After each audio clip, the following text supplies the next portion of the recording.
Welcome to the House of Expansion podcast. I am your host, Louise Fernando, business mindset and energetic strategist.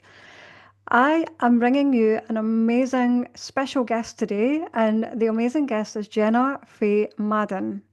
Jenna and I met in a summit a few months ago, and we naturally gravitated towards one another, very much driven by each other's values, our goals, and how we see the world and the collective that is happening in the moment. And as we're moving forward with the way that the world is changing and the way that the online world is changing as well. So I want to allow Jenna to introduce herself and let us know a little bit more about you, what your mission is, and what your message is to share with the world, Jenna.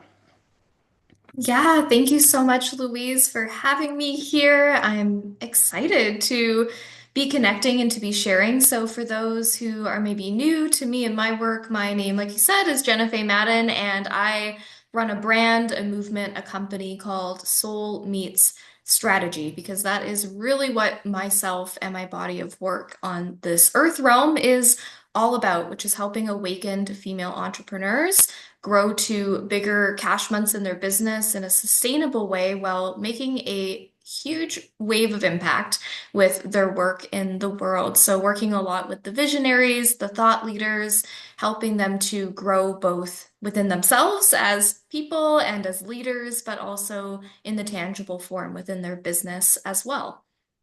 Thank you, Jenna. What would you say has, because things have changed over the last few years, haven't they, in the online space? There's very much Yeah. a different wavelength and bandwidth at the moment. And I'm sure as a visionary yourself, I know that I see things often on a curve and on a wave before they occur. I'd be interested to hear your take on things at the moment, what you have seen evolving over this last year, and what your kind of predictions are moving forward into this next realm. Yeah, I would love to share on this because things certainly have changed. For me personally, I kind of came into the online scene, as you could call it, in 2014, which to me is also crazy that that's 11 years ago. Like, that just shows to me the crazy time warp that we are in right now. And from then to now is a completely different paradigm. But I would say, really, I've seen a lot of big shifts happening in the last, I would say, like 2 to 3 years, especially the last five, but it every year now is like making quantum leaps in terms of changes. And really what I'm seeing and the reason behind I think what is happening is essentially because human consciousness is increasing, and that also triple ripples into buyer consciousness as well. So the way people are buying is different, but also it's because they're literally more conscious than they used to be, which also means people are more discerning. They're trusting themselves more than they used to. And so it's actually a really good thing in an unregulated industry, in my opinion, because I've always thought it would kind of regulate itself out in terms of the online space because those who were simply in it to make a quick buck, well, it's not really working for them anymore because before flashy things would work to get people to jump into coaching and mentorship and healing because people just didn't really know what they didn't know. And I think also on a frequency place, people were looking more for a band-aid or a savior. And of course, there's a spectrum here, and these things are still happening and playing out, but the overall energy to me has shifted towards more of self-leadership, self-sovereignty, discernment. Of course, there's still a place for things like mentorship, coaching, therapy, healing, but people I feel are starting to approach it from a more mindful kind of place where they're doing it for the long game rather than just like a band-aid of short-term results. Like whether we're talking relationships, fitness, business, healing, I'm seeing it across the board. And I feel that we're just getting started. Like things are going to continue on that trajectory, which is really good news for those who have a big mission, who are really good at what they do, and who are willing to put the work in to build a personal brand, to build relationships with their community, and essentially to innovate. right? Because I feel like people don't just want the same thing that they're seeing out there. They're really drawn to like what's unique and what's different. And that's a good thing, in my opinion. Absolutely. And one of the things as I was listening to you, like really hit home with me is I remember there was this almost like phase of paying to be in someone's energy, like Yes. That was paying to even like a be. marketing, like that was like in people's post where it was like, join this to be in my energy. And people were, throwing tens of thousands of dollars into those kinds of things. And I always seen this as a lack of leadership and power because when we are inevitably trying to link in with someone else's energy and we're into their kind of vortex, we're actually giving our own power away. We're actually Totally. trying to almost siphon or vacuum something that someone else is, they're giving. So there's that whole, for me in a way, that's my opinion, is that there's the lack of power and lack of leadership. But this was all coming from a very unconscious state, I believe.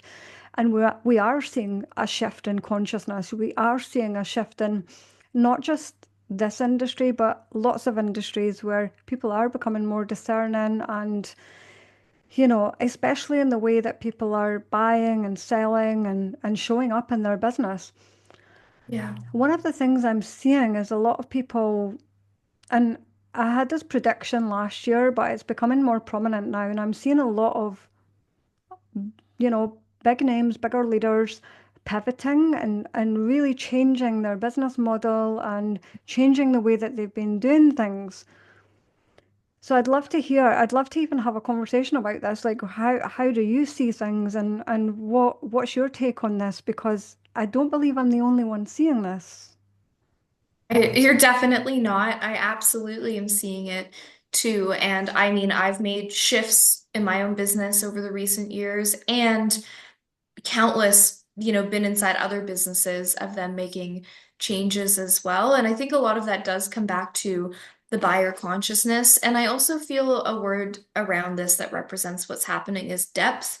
And so before, and even people realizing different adult learning styles, like everything's just getting more depth, whereas in the past, people were just turning out programs, me included, where it was like hitting people with crazy long modules and it was just like teaching and information and information and information. But what people want and value now more than ever at a time that information is so readily accessible between people are more conscious to go out there and look for it. And also it's more at our fingertips than ever when you can voice note ChatGPT and be like, what do I need to do for my macros or this or that? Like you can access the information.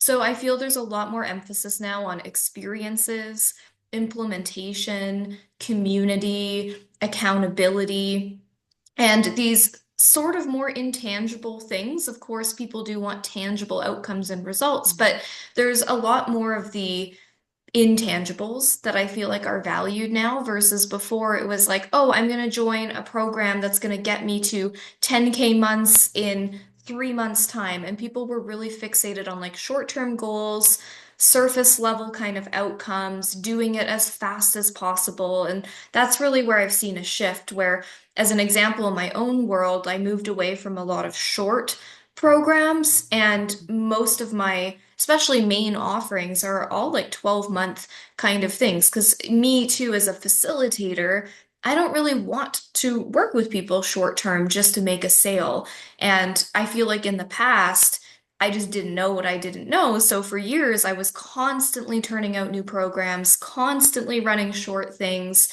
and yeah, I got to a point where I realized I wanted to bring a lot more depth into my work. I wanted to work with people for a long term. So I went from trying to have the mentality of signing somebody for, say, 3 months into letting my clients and community openly know, hey, when we work together, my intention is we're together for years, but we'll start for 12 months and see where that leads us and really be together for 4 seasons. So I've changed my own mindset. But I've also seen that that's what my people are looking for. And I feel like that's a lot more people in the past because people had such a short-term mindset.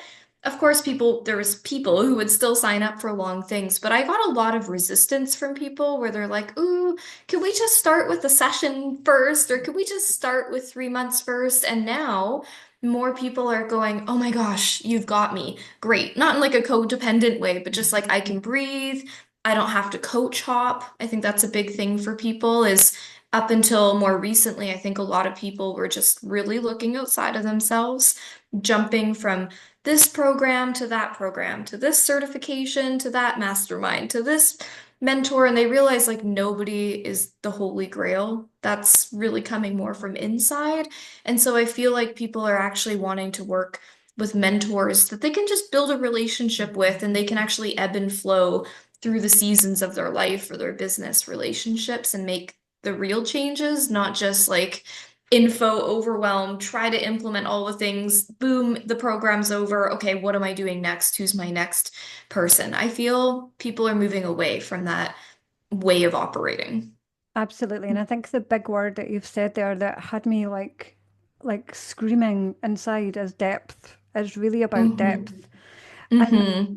I have a view on a couple of things there of like people coach hopping and going from thing to thing to thing. And there is that element of people going from thing to thing and not feeling satisfied, but also are the programs have the programs that they've went into given them depth that's then not they've then not needed to then go elsewhere, you know?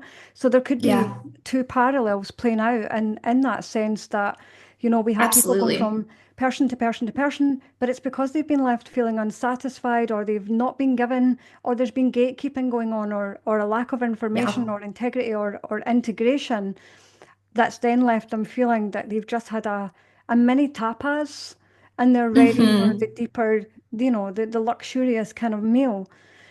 Yeah, I agree. I think that people are either in the past, and I'm sure it's still happening, but people will go into programs and either they're so overstuffed with Hmm. information that they don't really get anywhere because they're so overwhelmed by all of the information, or they got like overpromised and underdelivered, where it might not be info overwhelm, but like we're saying it's that kind of lack of depth piece where somebody had really good marketing, but not necessarily really good facilitation or expertise once they get into the program. And I feel like that's where I don't support cancel culture, but I see the playing field as kind of leveling out. Like there's a lot of people who weren't in this game a few years ago who are really emerging and growing fast because they really are growing from a place of expertise and heart-centeredness. And then there's Hmm. people who have been in it a long time, but I see their brand kind of deteriorating because there might never have actually been that much depth there. It was kind of that energy of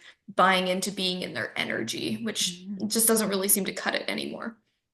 I love how you talked about different learning styles because this is Mm, something that really rings true for me and I've considered in all of my programs is that the different learning styles of someone may like to listen, they might like to experience, they might like to read, and every single person is unique. They come with a different set of beliefs, values, the way that they've learned, the way that they've, even in terms of like neurodivergent, ADHD, even attention spans and the way that they grasp information and integrate some of that information. For some people, they may need a longer time to integrate some of the information or integrate and embody some of what is coming up for them.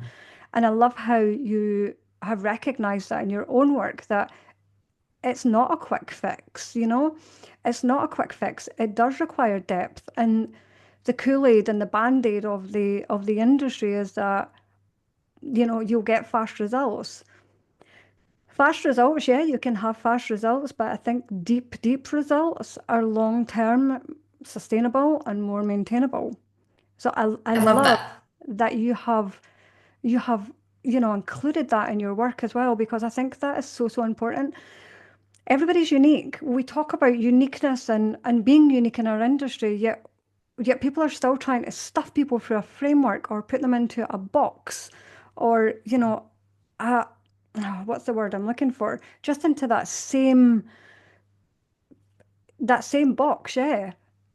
But Hmm. then, so we're talking about uniqueness, but then people are not designing their programs or their work around uniqueness.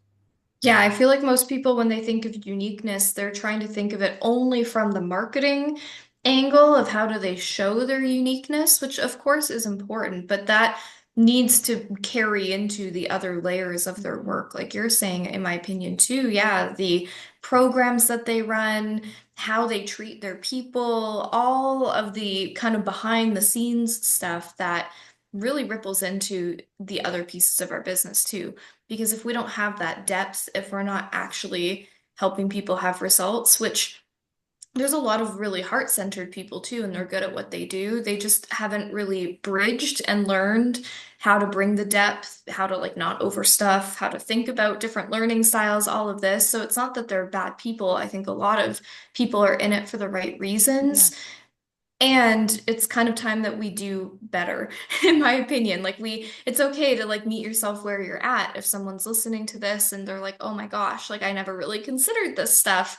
Well, that's okay. That's not right, wrong, good or bad. It's just an opportunity to get curious as a leader, as a facilitator of where's your opportunity to keep improving and refining, because it's not something that's ever done. I feel like a lot Mm. of people create their program, and I'm all for doing, taking messy action. It doesn't need to be perfect. I always say like 80/20 is good enough. It doesn't need to be perfect.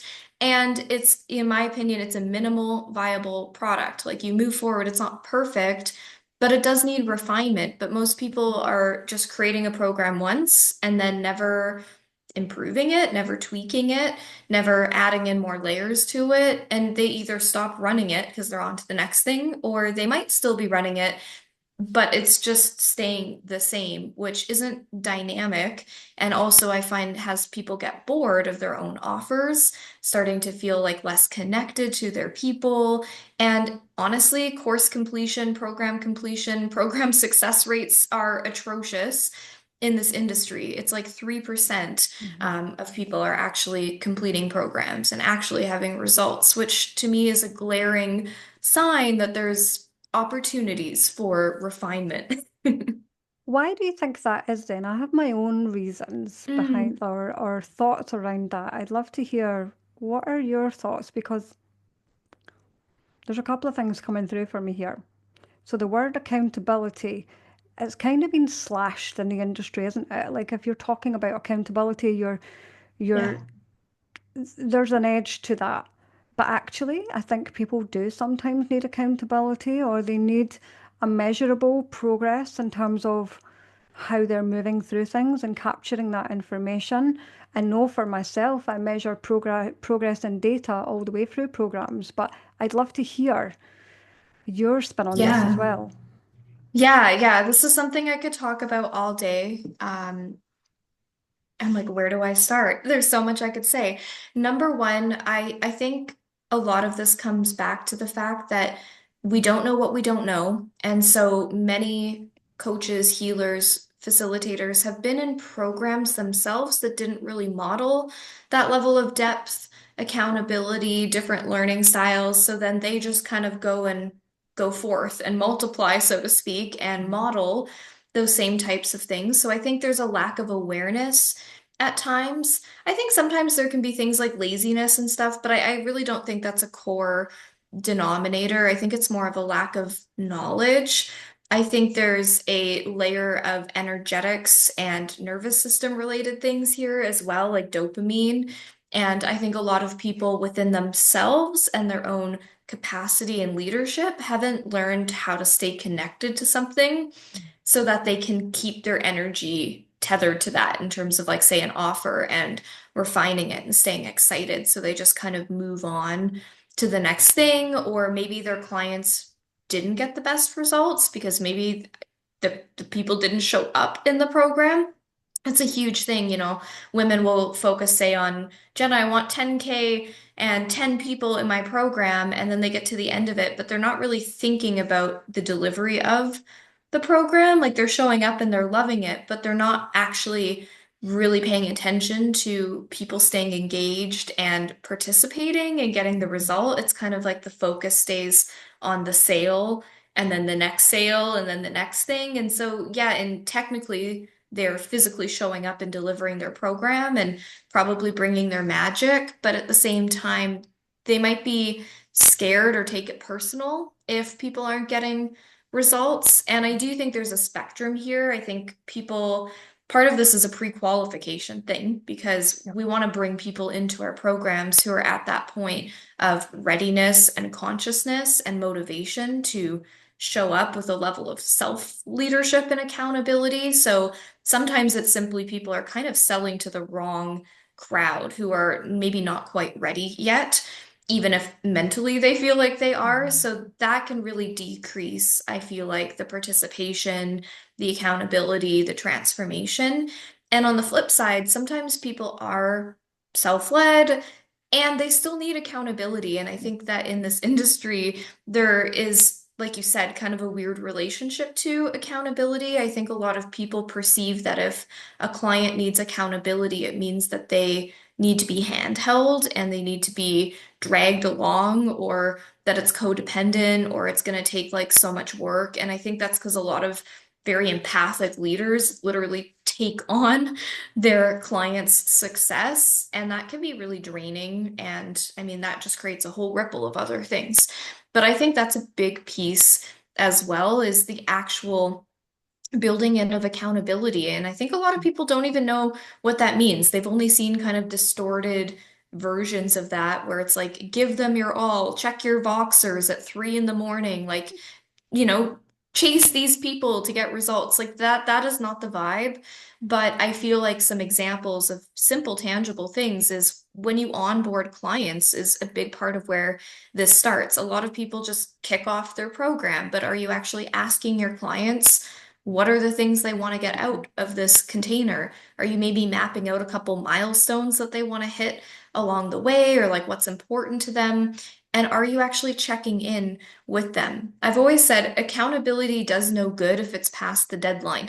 Like, like if somebody, let's say, says they want to lose 10 pounds before their trip to Mexico and you're a weight loss coach, don't wait until after their trip to Mexico to pop them a DM and say, how are you doing with your goals? It's like check in with them a few weeks or whatever before they're going, if they've been quiet, and say, hey, Jenna, where are you at with this? I think that's a big thing is people aren't going the extra mile sometimes and Mhm. checking in with their clients because they have a lot of stories around what that means. But I think that that's part of being a good leader and facilitator and kind of being in the fire with our clients is giving a shit and actually checking on them within reason, not too far on one side or the other, but actually keeping a pulse on where our clients are at, especially in higher proximity containers. Obviously, if you're listening to this and you have 200 people in your membership, you probably don't need to DM all those people and ask where they're at.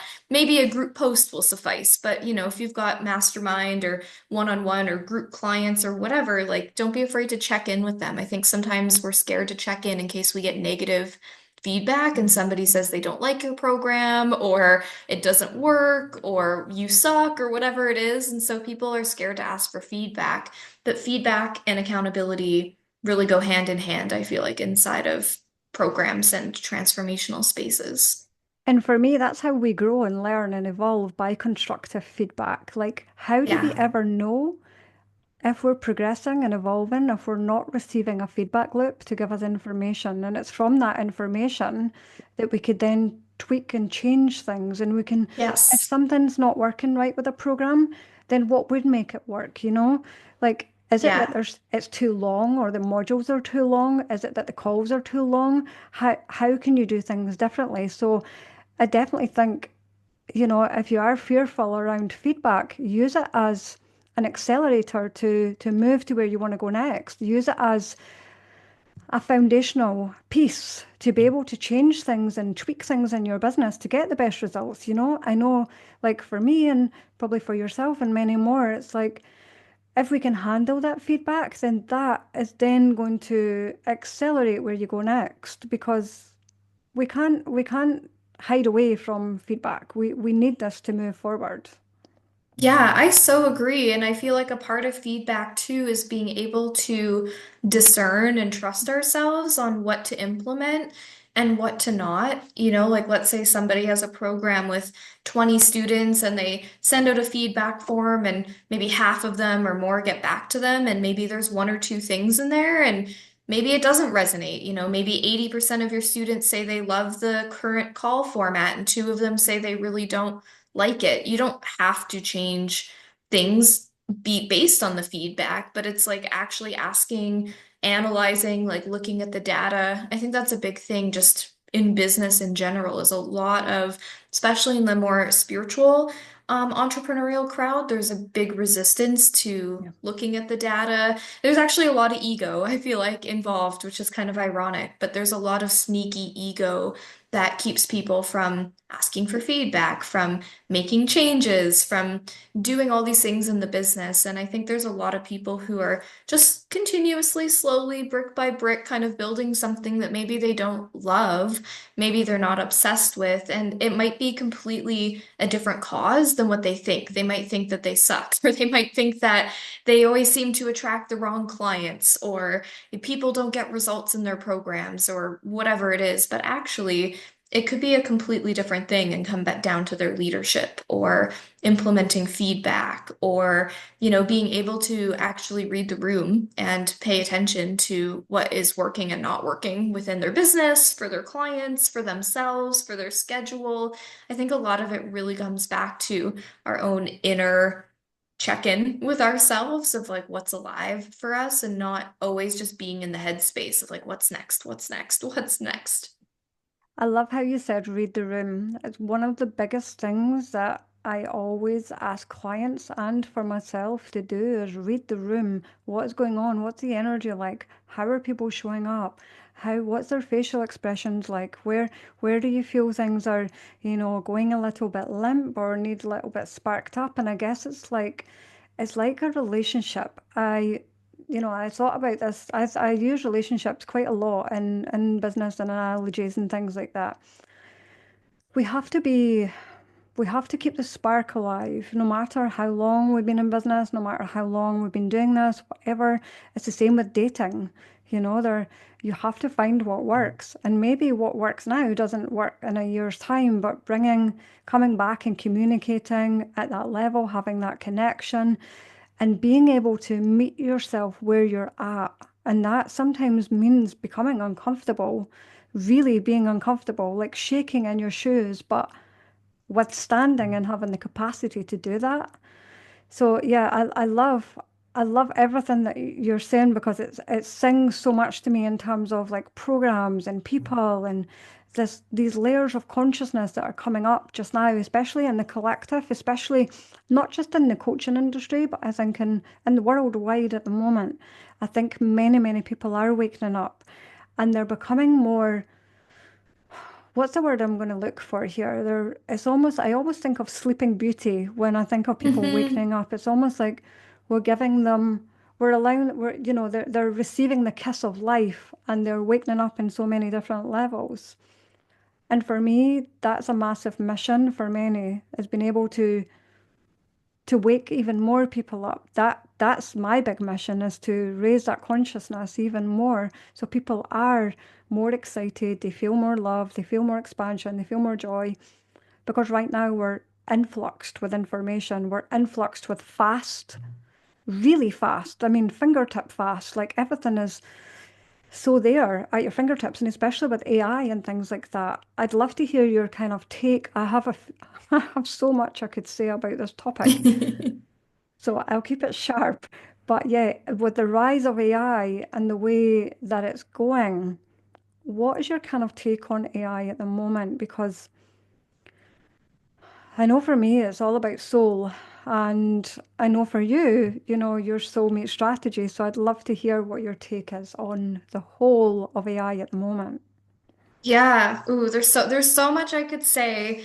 I made a whole masterclass and a podcast about the whole AI side of thing. I went into on a podcast like the whole nefarious side of things, but also I feel like the more benevolent side because in a nutshell, I feel like everything, there's duality.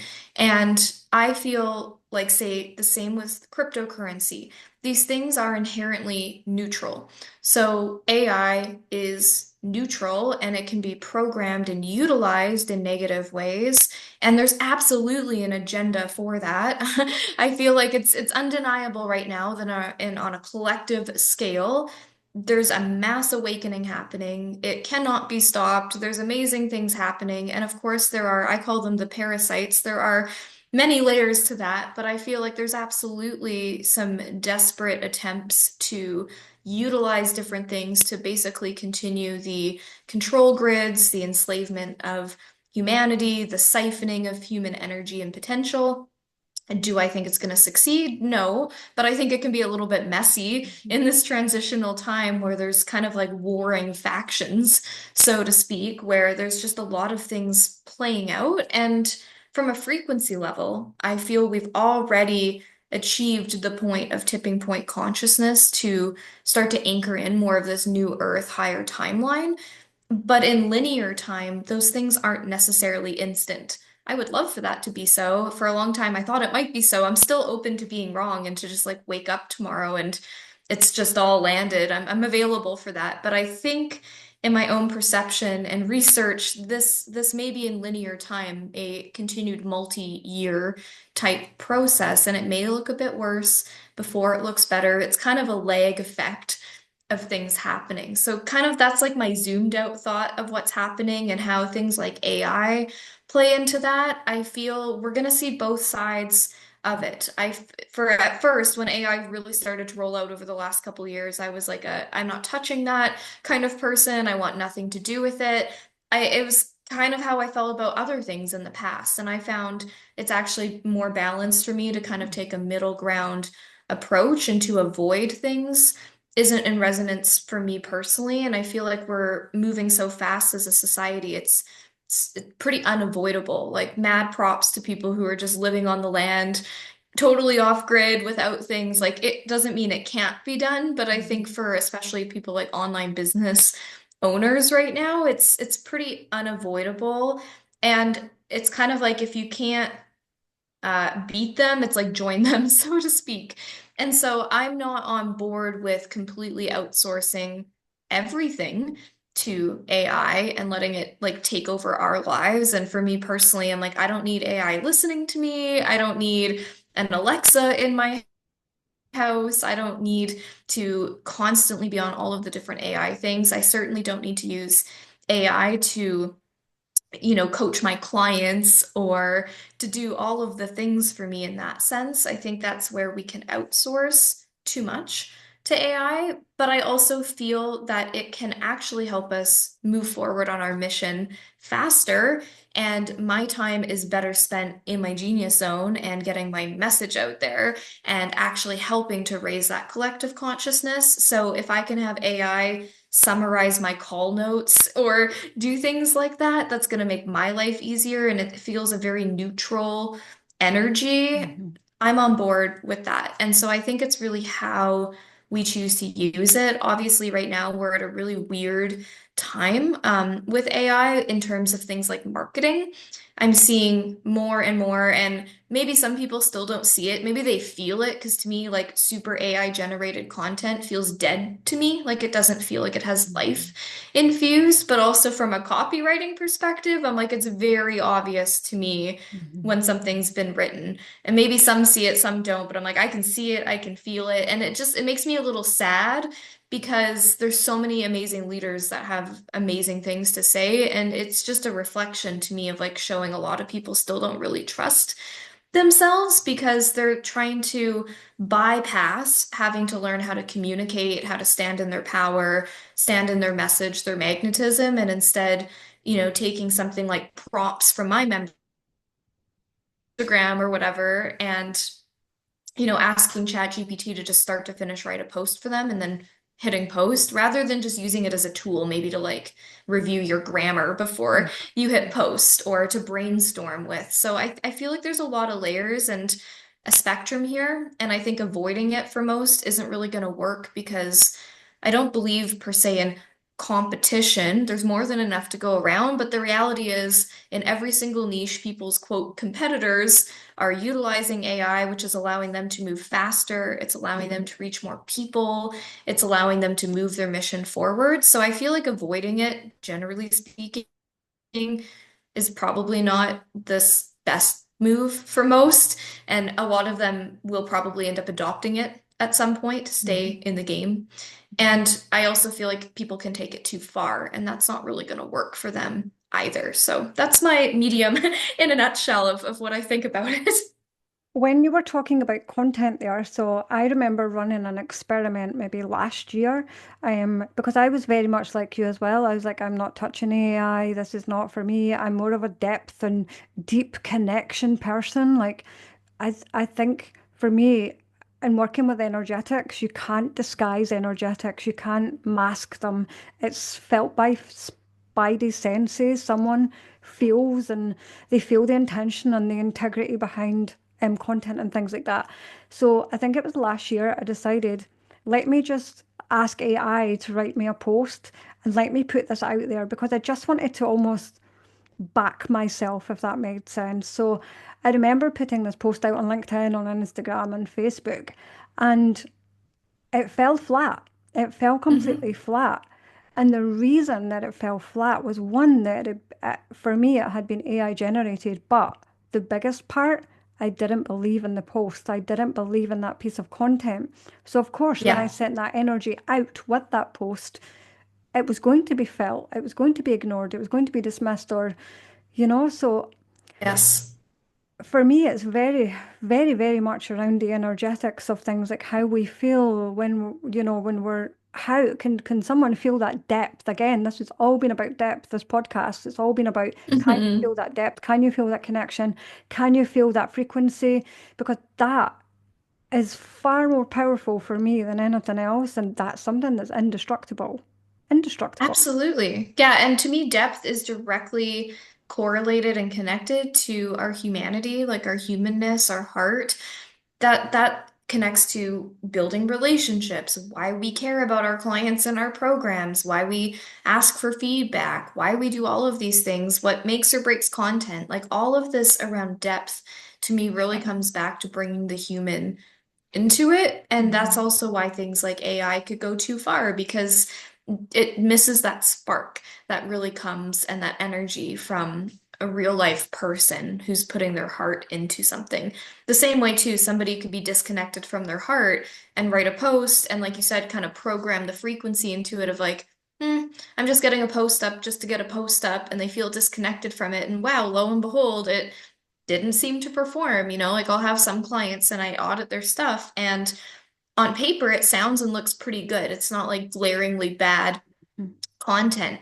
But then I start to look at it, and either it's a bunch of AI or they did write it, but they were just posting it to get something up and they weren't necessarily feeling that connected to it. And so that depth piece, regardless of how it's being expressed, is a complete game changer of like if something in your business is going to work or not. You've just taken me back to a memory of when, probably about 4 or 5 years ago now, where, there was all of these posts about asking people what they were having for their tea in Facebook groups, or what color did they Yeah. prefer, tea or coffee, or all of these things. And I remember at the time when I was working with someone and being advised to kind of bring group engagement, that these things drove engagement. I always remember it was always those posts that I would put out that never ever got engagement. And that's when I really started to look at energy in a deeper fashion, because I was like, why is that happening? How am I feeling when I'm posting that? What's going on in my energy field as I'm putting that out? And it come down to the realization I was going against the grain of who I am, what felt right for me, and I was doing something to get something, you know? And that was creating Yes. a lack energy, because it was creating this siphon or vacuum of, I need to do this, I should do this because I've been told to do this. And we see this so much in the online space as well, the should, could, must, do. Oh, Yes. I have to put a Yeah. post out today because, oh my goodness, I've not put anything on my stories today. And it's the frequency behind that, isn't it?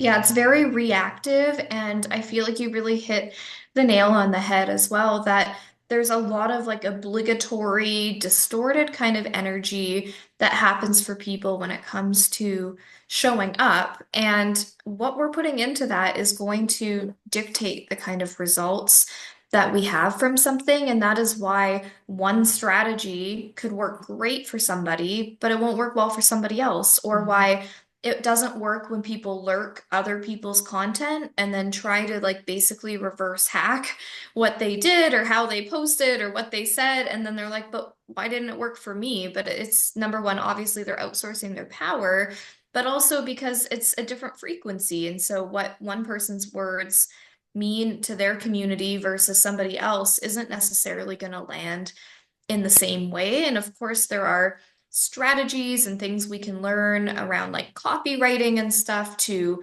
help us in our content, but a lot of it really comes back to connection and how we feel. And you hit on something really key, which is posting just from the energy of like, I hope this works, or like, what do I need to say to get people to buy or to move or to inquire, versus coming more from that service energy of, oh, this is exactly what my community needs to hear today. And we're like sending it out the same way we'd like send out a love prayer to the collective. Like, you're like, I can't wait to see who this reaches today. And I feel like we can have both, like we can lead from that energy, but it doesn't mean that we avoid strategy, like of course, as business owners, we want to make sure that there's a purpose behind our posts and our content. But I think that oftentimes there's a really big disconnect that happens there. And so people are too much on the just what do I need to say to get people to buy side. And that doesn't really work. I remember a time where, especially in the stories, it was almost like when I was out with family or I was out, I was like, oh, I need to take a picture of this. I need to take a video. And it was like everything was being, because I'd been, told yeah, share behind the scenes, do this, do that. And so it then come to the point where it felt like almost like a chore. It was like, okay, I need to share this part or take a video. And I found Mhm. myself not being truly present in the moment. And the minute I realized that, I stopped because I thought, I want to be here. I want to be present. I want to be enjoying this moment. I want to see through the lens of my own eyes and the deepness of this experience that I'm having now, not through this camera lens. So for me, that was a massive shift for me around, in the stories and behind the scenes and things like that. Um, yeah, and I think So good. Yeah. it's like what you've said. It's like every strategy is different. It works for different people. And I know that you're talking a lot about content and things like that at the moment on your socials. So can you give one piece of wisdom or one nugget that we can share with our listeners around just everything that we've kind of spoke about today? What's the one thing that our listeners can take away from today? Ooh. The big message that comes through for me right now actually is a reminder to stay in your own lane overall. Like, obviously, there's been a big theme of depth and duality and a lot of things today, but in terms of like where to go from here for everybody listening, I find one of the best ways to step deeper into that energy is to really put the blinders on when it comes to like who you're following and what you're consuming. And you don't even have to unfriend or unfollow everybody, but even just mute them or commit to doing less scrolling time. Or even if you're still going to do those things, focus on creating before you're consuming. And then if you want to have a little scroll or check out your favorite people's things, like there's nothing wrong with that. But I really feel like it's about prioritizing your creativity, your message above what are other people saying about how to do that right. Or even if you're working with mentors and you're getting advice on that, well, go implement that. Don't worry now what other people are doing. Go implement the things that you're learning and the things that you're called to focus on and do. That's going to lead to a lot more results as well as self-trust and discernment than to kind of have your hand in all of the pots and not necessarily feel like you're moving with the momentum that you want to see. So that would be my top takeaway for everybody from here. Thank you, Jenna. Just before we wrap up, I'd love for you to share with our listeners where people can find you, where do you hang out, and just in general, so people can come and have a look at your page, what you do, your mission, and your message. Thanks so much for letting me share, Louise. I hang out the most, I would say, on Facebook and Instagram. So you can find me on Facebook, my name, Jenna Faye Madden, or on Instagram by my brand, Soul Meets Strategy, or just go to my website, soulmeetstrategy.com, and that has all the things, all the places, all the details. And also it has my podcast on it, which is the Soul Meet Strategy podcast. And there's an amazing episode. Probably around the time that this is airing as well. So if you're listening to it, it's probably already up. That has Louise on it. And it was a really good conversation around nervous system for business owners. A definite must listen, and would love for you to check out my podcast as well. Thank you so much.